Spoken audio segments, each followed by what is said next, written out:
This is your boy Bobby Paparazzi. This is Buy Black Television, and I'm here with the beautiful Anntreece Jones. Hi. How you doing? How you doing? you? First, I don't know if many people know. I think you are 16 plays in, 3 films, and tell us what you're working on now. Right now, I just turned one of my stage plays, Blocked, into a TV series at the height of the pandemic during COVID. So I figured all the theaters were shut down, so why not? God was like, let's shift. So we moved into the TV and film industry, and now we're pushing Blocked, the TV series. Okay. Yeah. Well, how long have you been doing it for? What drove you into this line of business? Oh, wow. Life, number one, drove me into it. I having multiple sclerosis, losing my vision, and just really asking God to direct me on what it was next that He wanted for my life. I stepped out on faith, and I began in ministry, writing for church and producing and directing off in the church, and it just developed into more. You know, I saw more in myself that I never thought I possessed, you know, so it just grew. So what was your first call into it? What was the first moment that you felt like, this is what I'm gonna do? Like what was the beginning, like the very beginning? I want to say I knew that this was something that I wanted to do when I did my my stage play, The Price of Freedom. I went to Memphis and visited Memphis. I went to the Black Museum, and just seeing the artifacts and things that was there, I said, I'm supposed to do a stage play and implement all these different things. And I knew then when I took it outside of church, I said, this is what I want to do. This right here, I want to bring realness. I want to bring culture. I want to bring awareness to our people, to people in the community, you know, just shine light on things that people normally look over. You know what I'm saying? I just saw something bigger, you know. So who are some of your inspirations, whether in the industry or outside of the industry, that pushed you? I would say number one, my children. My children have autism, and a lot of times when you come up against different things in your life, be it illnesses or whatever, you feel like you feel limited. You know, the world limits you. They put these limitations on you. And it was one of those things where I wanted to show my children that you can do anything you put your heart to. I don't care, black, white, brown, purple, pink, blue, autism, dyslexia, whatever. You can do whatever it is that you put your heart and your mind to. So my children was my first inspiration for me, showing them that nothing can stop you. Nothing can stop you. I don't care if you don't have a dime in your pocket, do it. No, the very first play I did was called The Blood Donor. It was a play where I brought, it was an Easter production, where I put Jesus on the stand in the courtroom in front of everybody, since he's the one that's being judged, since he's the one that's being persecuted or whatever, and the person that was actually going against him was the devil, of course, you know what I'm saying, but it wasn't your typical devil. It was a man in a suit, you know what I'm saying, to represent the world. You know how a lot of times we put a lot of people on a judgment stand, you know what I'm saying? That's what brought about Blocked, you know, dealing with people and how they judge you and how they put us in this box like they have done no wrong, you know? Like, come on, no. What was the reception that you got on your first play? They loved it. That's what got me into doing it. My bishop was like, do you want to do this? Like, do you want to be over this ministry? I was like, yeah, I would love to. But that was my first stage play. How important is it to actually, be a voice for your community? It's very important, because a lot of times people don't have a voice. And sometimes you have to be a voice for those people, you know. It's just like, your children. Your children may not know what to say in certain situations, but you do. You know what I'm saying? You're their voice, just like in our community. Guess what? I'm that voice. I'm one of those voices. You're one of those voices, you know what I'm saying? Right now, what we're doing, we're making history. We're a voice, so yeah.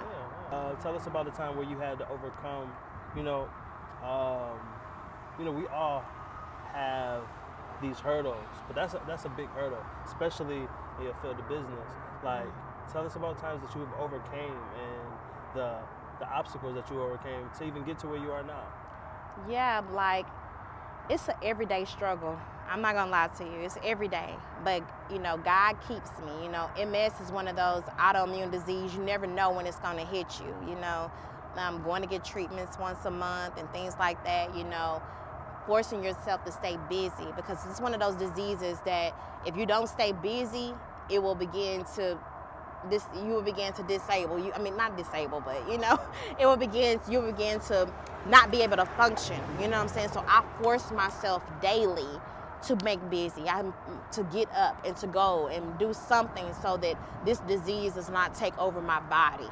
I walk like I'm healed. I believe I'm healed. I perform like I'm healed.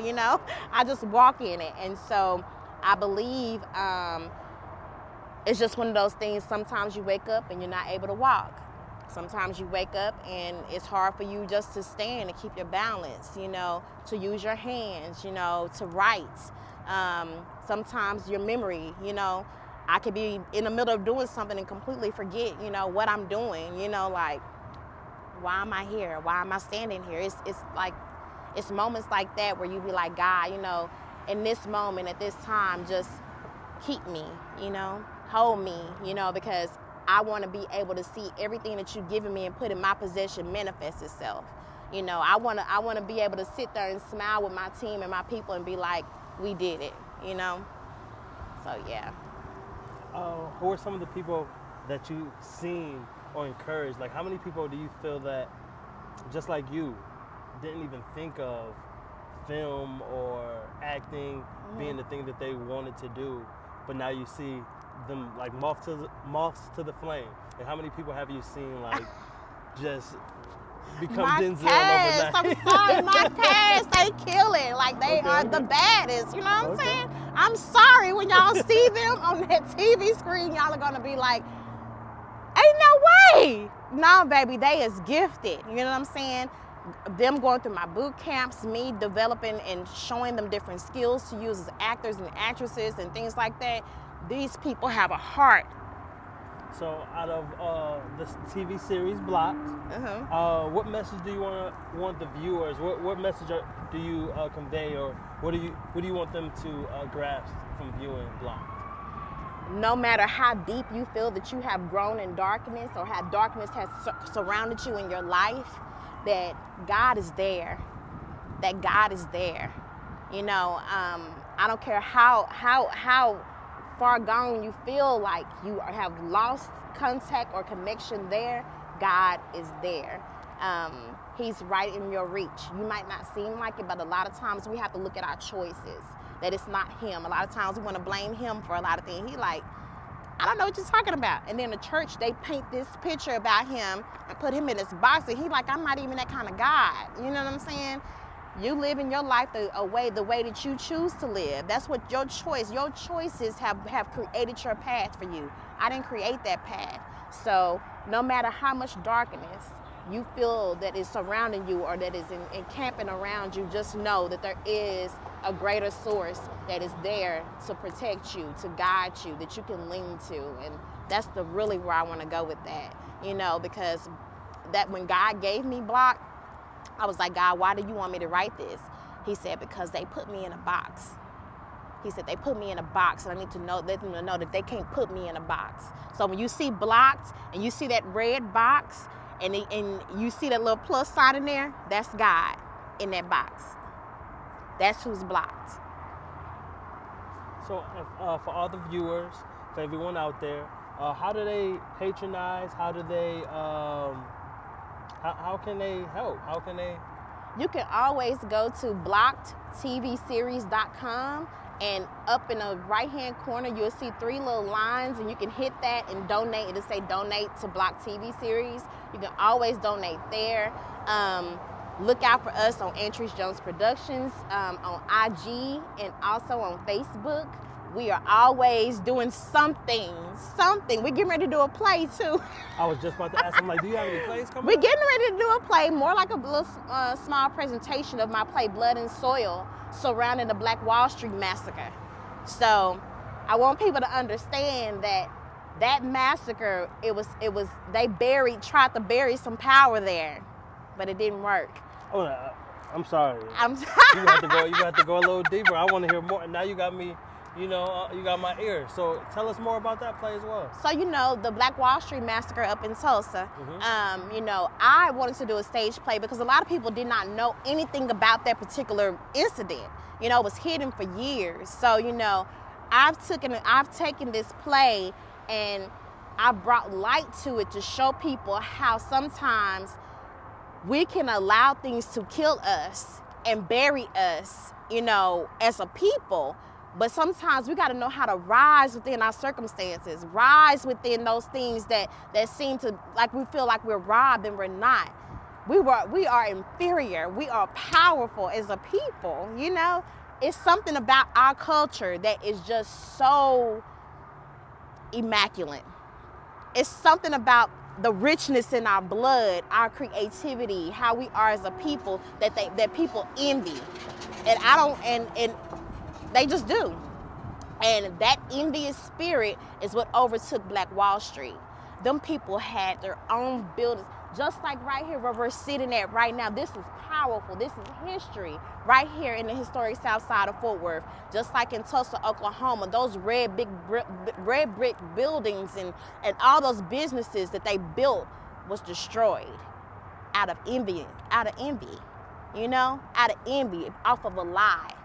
This man tripping in the elevator and grabbing hold of Sarah Page, and she made it seem like she was attacked. One rumor.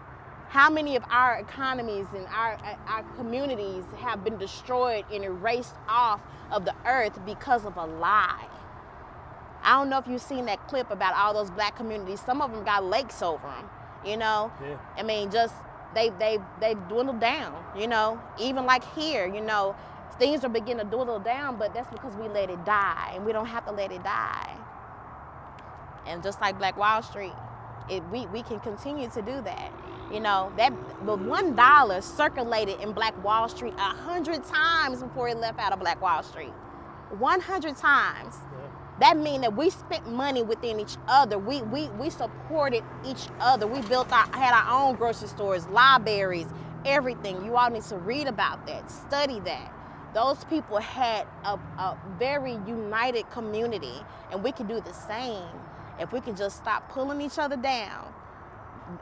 Be happy that somebody is excelling. Hey, push them up, because when you push somebody up, somebody else got to help push you up to help push somebody else up. So that's just how I see it. Pick a historic place. Tell us more about where we are right now. Right here, the historic south side of Fort Worth, the most powerful place in the city right now. If you look across the street, this right over here was the first black pharmacy. You got the church that built the people that owned this, who built this church. The Mount Zion, 1894. History, still standing.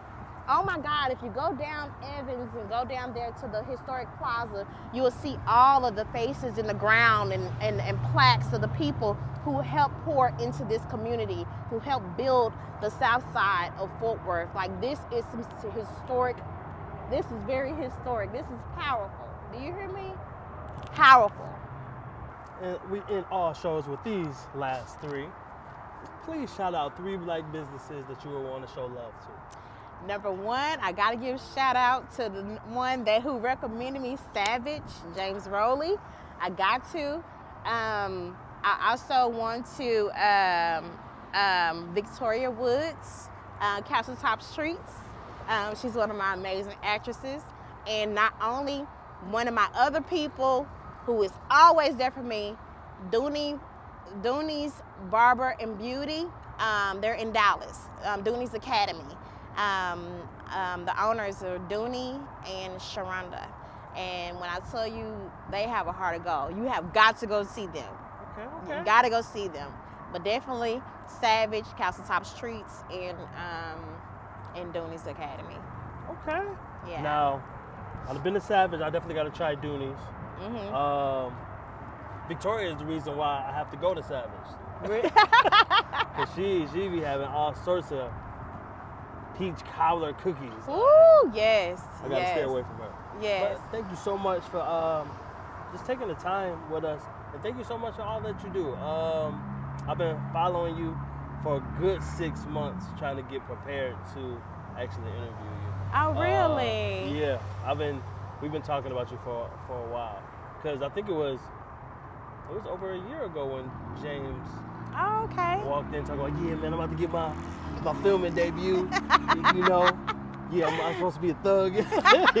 For a whole 2 weeks, he was a thug in the gym. Yes. Oh, wow. But yeah, no, we thank you so much.